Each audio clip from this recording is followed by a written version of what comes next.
These are amazing. I like making rectangles about 3 inches by 4 inches. That's a good size.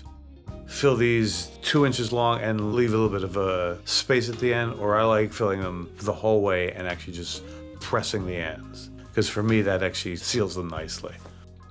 See how I slowly lift up the ends and then roll them once and then roll them one more time again. You do that on both sides.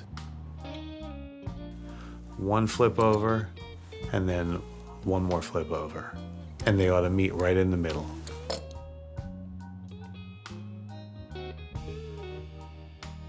Then after that, I press and squeeze the ends with my thumb. And then I like using a fluted cutter for the end of it. It makes it look really nice.